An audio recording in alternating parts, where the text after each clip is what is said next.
I'm about to sing 15 words, and I guarantee you'll finish the sentence. Moving on up. See, you just sang "To the East Side" in your head, didn't you? If you grew up in the 1970s, TV theme songs weren't just intros, they were anthems.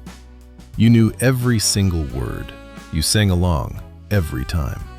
And decades later, you still remember them. Let's see how many of these you can sing along to. Drop a comment with the number of the one you just can't get out of your head. We're starting with the most iconic TV theme song opener of all time. Here's the story of a lovely lady. Even though the Brady Bunch technically started in 1969, it ran through 1974 and became a 70s staple in syndication. And this song, it didn't just introduce the show, it explained the entire premise in 60 seconds. A man named Brady, who was busy with 3 boys of his own. The genius of this theme was that it told you everything you needed to know. Widow with 3 daughters meets widower with 3 sons. Blended family, hijinks ensue. And you sang it every single time. If you just sang "That's the Way We All Became the Brady Bunch" out loud right now, you're officially a 70s kid. Well, we're moving on up to the east side. The Jeffersons theme song wasn't just catchy, it was triumphant. This was a song about making it. George Jefferson went from a working-class guy to owning a successful chain of dry cleaners, and this song celebrated that. Here's something you probably didn't know. The woman singing this theme? That was Janae Dubois, who played Willona on Good Times. She co-wrote it with legendary songwriter Jeff Berry, the guy behind "Be My Baby" and "Chapel of Love."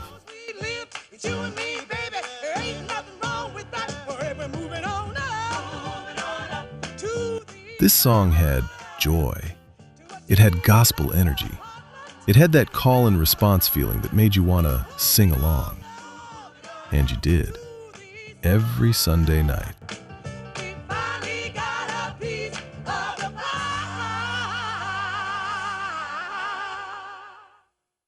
Good Times had one of the most deceptive theme songs of the 70s.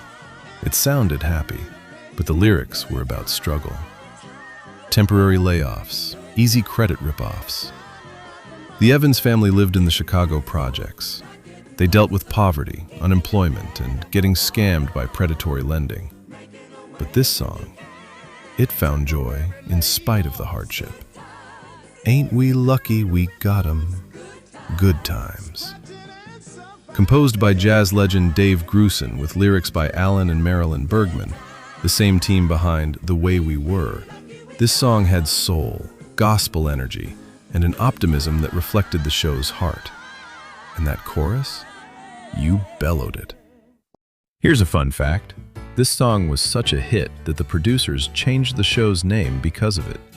The show was originally just called Kotter, but when John Sebastian wrote "Welcome Back," they loved it so much they renamed the entire show Welcome Back Kotter. And it worked. The song hit #1 on the Billboard Hot 100 in 1976. Welcome back to that same old place that you laughed about. This was the story of Gabe Kotter, a teacher who returned to his old high school to teach a group of remedial students called the Sweat Hogs. And this gentle, folksy theme perfectly captured that nostalgic homecoming feeling. You didn't just watch this show, you sang this song. 1, 2, 3, 4, 5, 6, 7, 8, Schlemiel, Schlemazel, Haas Incorporated. If you have no idea what those words mean, but you sang them perfectly just now, you're a 70s kid. Laverne Shirley was a Happy Days spin-off about 2 best friends working at a brewery in Milwaukee. And this theme song, it was pure energy.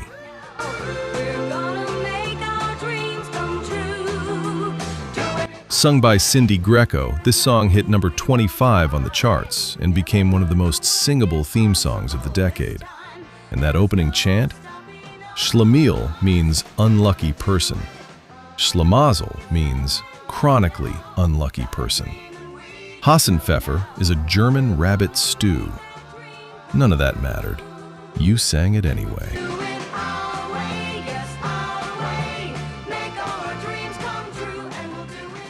The Love Boat theme was smooth. It was romantic. It promised adventure on the high seas, and it delivered cheesy guest star-filled escapism every single Saturday night. Love, life's sweetest reward. Let it flow. It floats back to you. Sung by Jack Jones, this song became so iconic that it was actually released as a single and charted. And why wouldn't it? This song made you want to book a cruise. It made love sound easy. It made the Pacific Princess sound like the most glamorous place on earth. And you sang every word.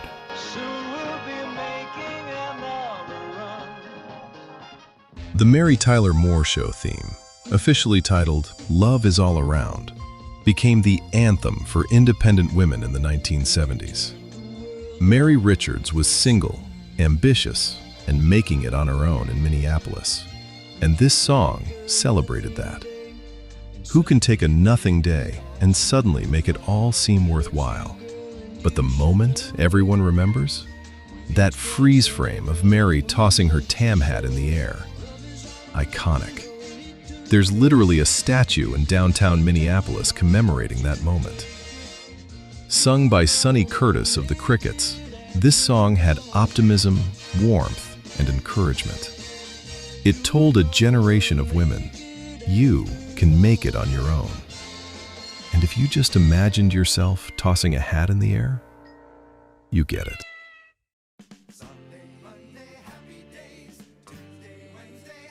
Happy Days took us back to the 1950s, but the theme song was pure 1970s soft rock.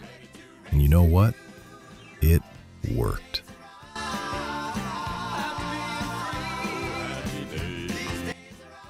Here's the thing about this song. It's simple. It's repetitive. It lists days of the week. But it's also one of the most singable theme songs ever created. You couldn't not sing along. Written by Norman Gimbel and Charles Fox, this song wasn't just an intro. It was a promise. A promise that for the next 30 minutes you were going to hang out with Richie, Potsy, Ralph Malph, and the Fonz at Arnold's Drive-In. And you were going to have a good time doing it. Okay, this one's a little different. Sanford and Son's theme, officially called The Street Beater, didn't have any words. But you still know every note. Composed by Quincy Jones. Yes, that Quincy Jones. This funky, bluesy instrumental was pure groove. Harmonica, Hammond organ, that swampy, soulful vibe that perfectly captured the junkyard chaos of Fred Sanford and his long-suffering son, Lamont. This song was so good that it was released as a single. It was nominated for a Grammy. And even though you couldn't sing it, you could hum it. You could feel it. And every time you heard those opening notes, you knew you were about to watch Red Fox pretend to have a heart attack while yelling, "I'm coming, Elizabeth!"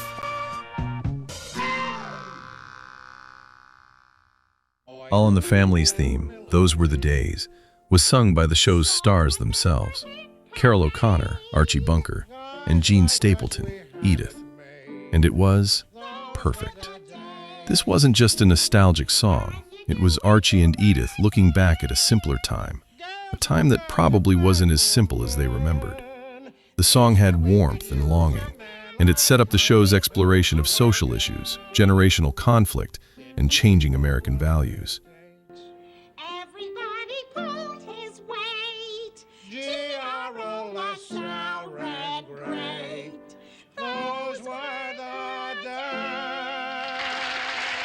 This song made you nostalgic, even if you were too young to remember the era it was singing about.